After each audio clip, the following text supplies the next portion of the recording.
हाय सांग मैंने आसतु आज कि रसुण गछ पुतिबा मोर बहुत डेरी होगलानी से मुझे सेपट छातर लगे बोली कि मुझे लगे नी कि रसुण लगे भारी इच्छा थिला एथे लगे केते लोक भूल कर दियंती कहती जे आमर रसुण गछ ठीक से गछ उठुना मु जो प्रकार लगाऊँ मुंडटा तौक रहा रसुण ओगटा उपरକୁ ରହିବ ଆଉ ଟିକେ ଛାଡ଼ିକିରି ଆପଣମାନେ ପୋତିବେ କାରଣ ପାଖାପାଖି ପୋତିଲେ ଭଲ ସେଟା ଫଳେ ନାହିଁ କିନ୍ତୁ ଏମିତି ମୂଳଟା ତଳକୁ ଦେଲେ ଗଛ ଠିକ୍ ସେ ଭାବରେ ବାହାରିବ।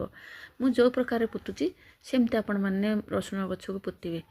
ଆଉ ଆର ଟିକେ ବଡ଼ ସାଇଜ୍ ନେବେ ବଡ଼ ସାଇଜ୍ରେ ରସୁଣ ପୋତିଲେ ଟିକେ ବଡ଼ ସାଇଜ୍ର ରସୁଣ ଆସିବ ଭଲ ବି ଫଳିବ। ଆଉ ପିଆଜ ଗଛ ଯଦି ଆପଣମାନେ ଲଗେଇଥିବେ ବି ଭୁଲ କରିଦିଅନ୍ତି ନା ପିଆଜ ଗଛକୁ ବି ଅଗଟାକୁ ତଳକୁ ଦିଅନ୍ତି ମୂଳଟାକୁ ତଳକୁ ଦିଆଯିବ। ଏ ପିଆଜ ପତ୍ରକୁ ଯଦି ମୂଳରୁ କାଟିଦେବେ ପୁରା ସେ ଭଲ ବଡ଼ ସାଇଜ୍ରେ ହିଁ ବଢ଼ିବ।